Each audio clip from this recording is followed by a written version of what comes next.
जगत कल्याणकारी भगवान शंकर की पावन कथा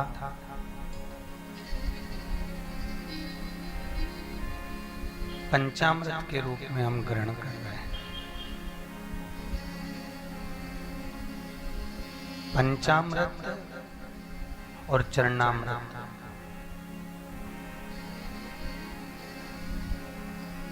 इन दोनों में बहुत अंतर है।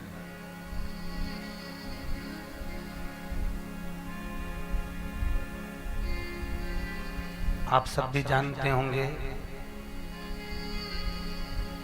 किसी मंदिर में जब आप जाते हैं, किसी मंदिर में आप जब पहुंचते हैं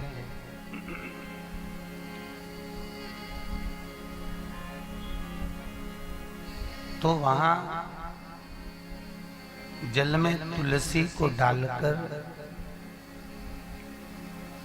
तुलसा महारानी के कुछ दल को उसमें भिगोकर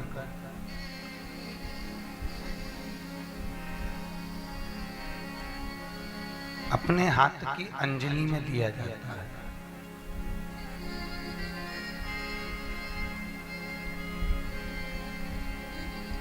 उसी को हम अपनी भाषा में चरणामृत कहते हैं। और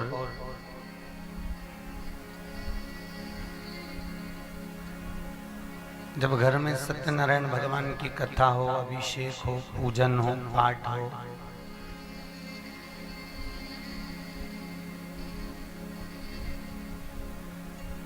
तो भगवान का जो दूध, दही, शहद, घी, शक्कर, इन सभी सामग्रियों से जो प्रभु का स्नान कराया जाता है, और वो जो सामग्री, वो प्रभु के अभिषेक का जो भाग इकट्ठा होता है, उसको हमारे यहाँ हिंदू धर्म में पंचामृत कहा गया है।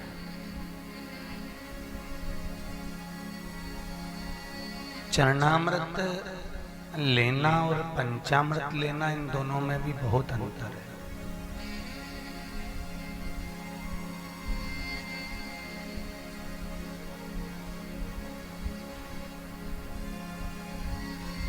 चरणामृत लेने का एक अपना तरीका होता है, पंचामृत लेने का एक अपना तरीका होता है।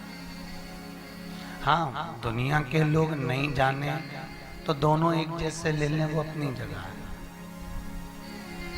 और शिव पुराण में दोनों का अपना अपना एक अलग अलग क्रम कहा गया।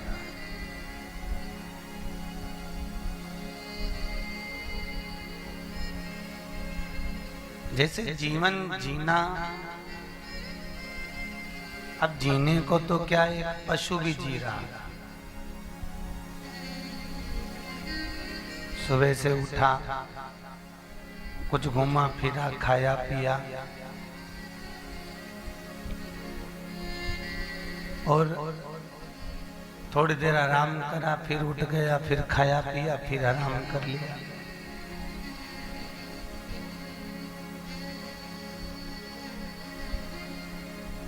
पर पशु का जो जीवन जीना है, ये जीवन जीने का सही तरीका नहीं है।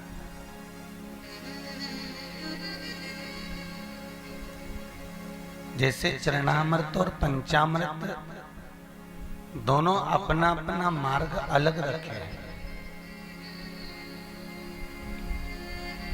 उसी तरह मनुष्य का जीवन और पशुता का जीवन दोनों अलग अलग मार्ग रखे हैं। यदि हम सुबह से उठकर भगवान को प्रणाम ना करें और डायरेक्ट चाय आई, पी ली, नाश्ता आ गया, खा लिया, भोजन तैयार हो गया, फिर पा लिया, ऑफिस चले गए, वहां से आ गए,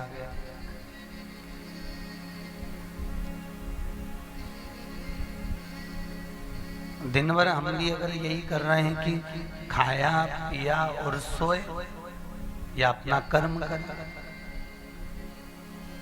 तो फिर पशु में और हम में अंतर क्या रहेगा?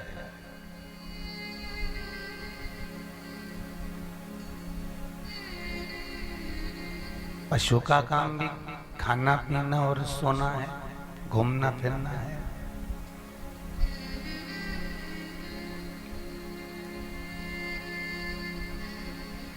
पशु में और हम में कोई विशेष फिर अंतर नहीं रह जाता है। अंतर का जो भाव कहा गया, चरणामृत लेने के बाद अपन हाथ को कहाँ ले जाते हैं? जम के बोलो जरा। मस्तक पर। और पंचामृत लेने के बाद अपन हाथ को कहाँ ले जाते हैं? अब कई लोग तो सिर पे ही ले लेते होंगे, तो यहाँ दही चिपक जाए, घी चिपक जाए तो लोग समझ जाएं कि कहीं सत्यनारायण जी की कथा में से आ रहा है, कथा में से पहुंचा हुआ है।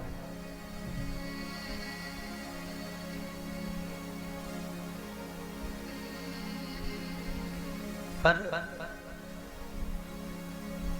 प्रभु के चरणारविंद का जल चरणामृत लेने के बाद हमारा हाथ मस्तक चढ़े, ये जरूरी है, क्योंकि प्रभु के चरण का जल हमारे मस्तक पर चढ़ेगा, तभी हम जैसे पापियों का उद्धार हो सकेगा।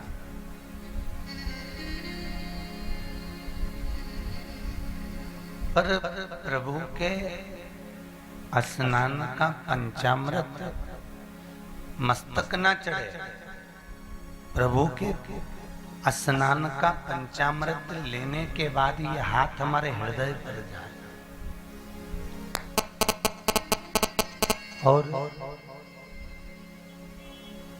हाथ जब हृदय पर जाए, क्यों?